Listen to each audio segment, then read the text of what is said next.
I'll put some new wheels on, they said. It'll be easy, they said. Oh fuck.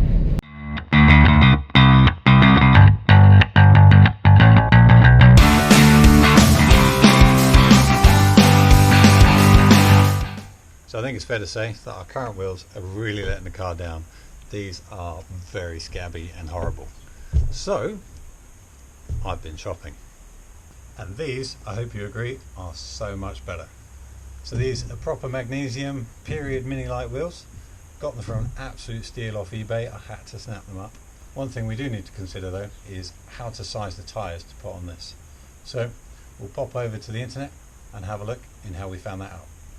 Now choosing tyre sizes is normally pretty simple.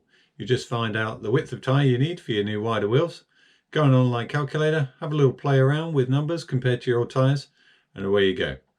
Our complication, however, is that our old tyres are marked with new codes.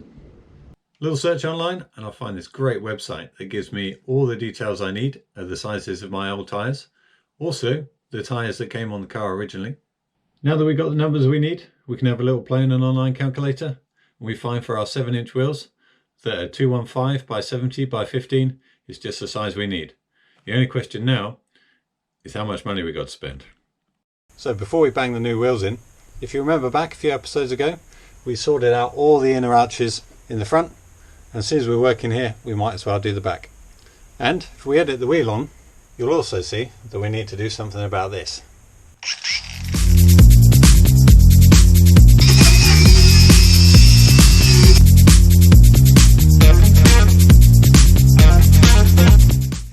So now our new tyres have arrived, how do they stack up? So we've got that extra little bit of height that we're after. With our nice new wide wheels, we've got much wider tyres, so that should help us with the grip. And we've got some modern, lovely rubber, again, which should help us with the grip.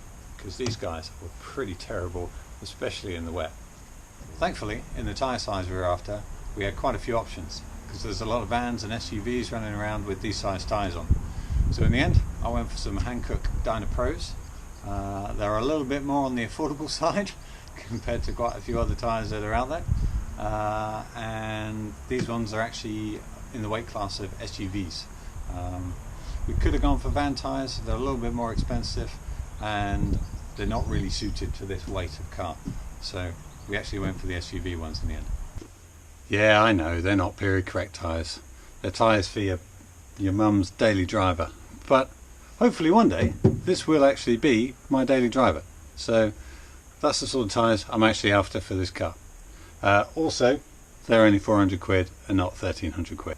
So I've scoured the internet trying to find some caps that will fit in that gap and clear the hubs. The front ones are actually the largest ones. The rear ones are a little bit smaller. We could get away with something smaller, but I couldn't find anything anywhere. So I've decided just to paint these up. I've painted up the back as well. Roughly the same kind of colour as this with what I had lying around.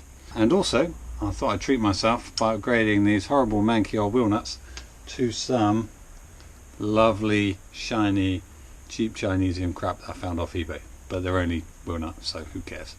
Right, let's get these fitted because I'm dying to find out what it looks like. Like we said, these old wheels are just not right for this car, so we go from this to this. How good do these look? They look actually better than I was hoping for. I am so pleased about this.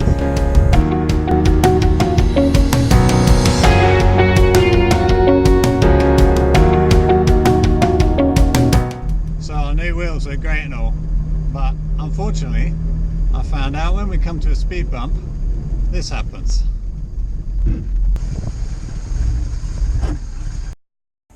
As you can see, our lovely new wheels unfortunately are fouling our arches, which is a real pain in the bum.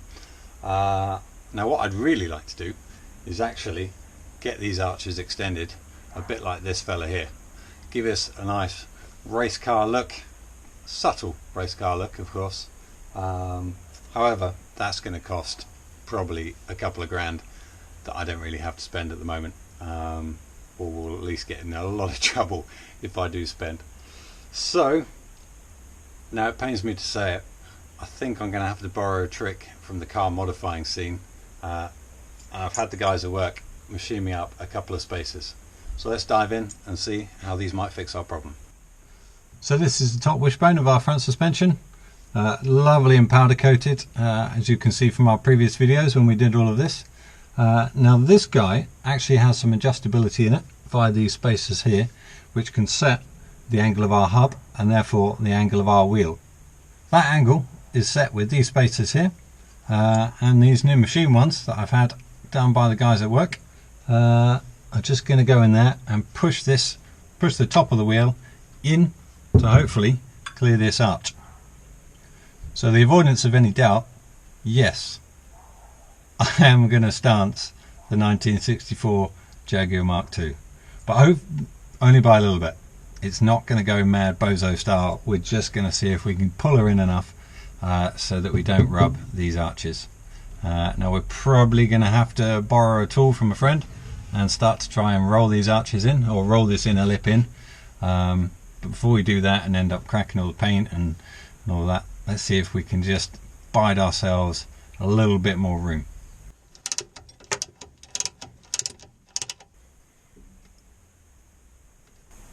So as you can probably tell by the beads of sweat, that was actually a lot harder than it should have been trying to get those spacers in. But now they're in, let's drop it and see just how good or bad this is going to look.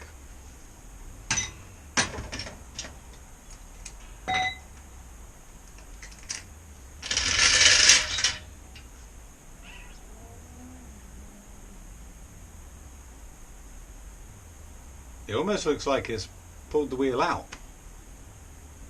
That's not right. Now that the suspension's settled a bit and comparing it with the other side, this actually looks like it might work. It doesn't look too stupid. If we take a look from the front, you'll see that actually the wheel looks about where it should be, give or take. If we compare it to the other side, we've got a lot more clearance here at the front.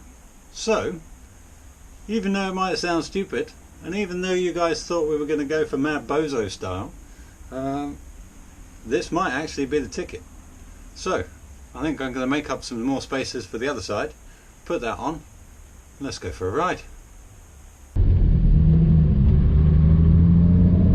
Well, that was a lot more effort than it should have been, but it seems like we fixed our problem. So if you've enjoyed this video, think about giving us a thumbs up and consider subscribing, and we'll see you next time on Vic's Project.